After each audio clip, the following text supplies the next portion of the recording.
What if sex is preventing a lot of things from being solved in our society? So I just saw a video where the guy was talking about how in the patriarchy and how among men they are always telling boys and other men like you're not a man if you're not having sex, or you know you have to get it. So like it leads to grape culture because these guys are getting it by any means necessary. And then he went into like sometimes then they unalive the girl because then they don't want to be known as a rapist.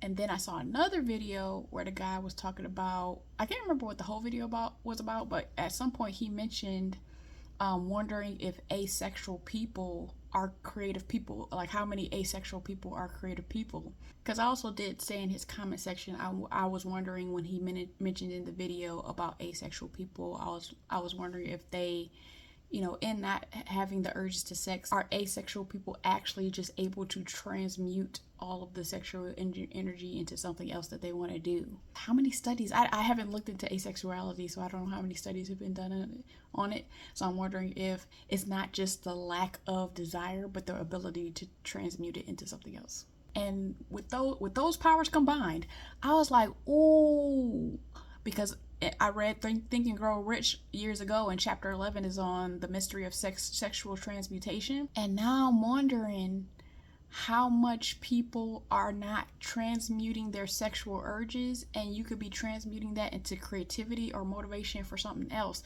So we always, can you try to sex it away?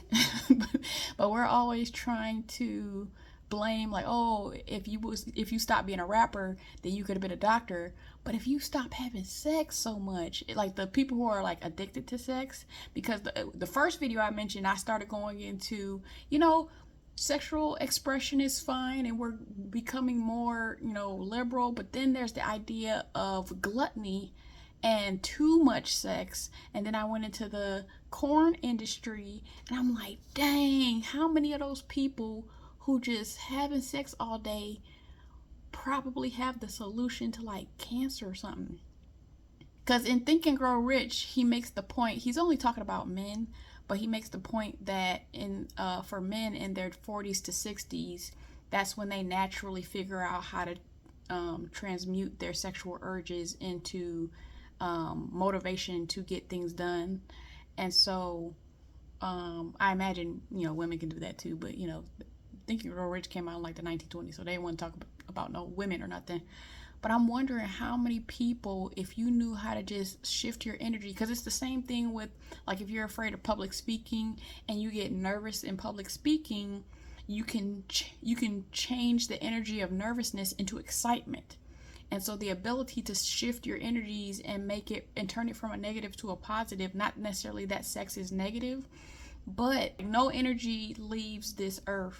It just shifts to other things. So what if your power within yourself to shift your energy into something else is preventing you from your artistic abilities, or inventing something or discovering something?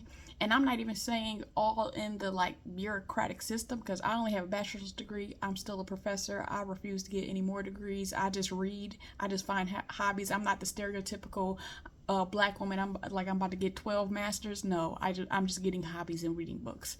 But I wonder how many people who are just like sex addicts, and not even all the way to sex addicts, but like just have this energy where they have to have sex all the time.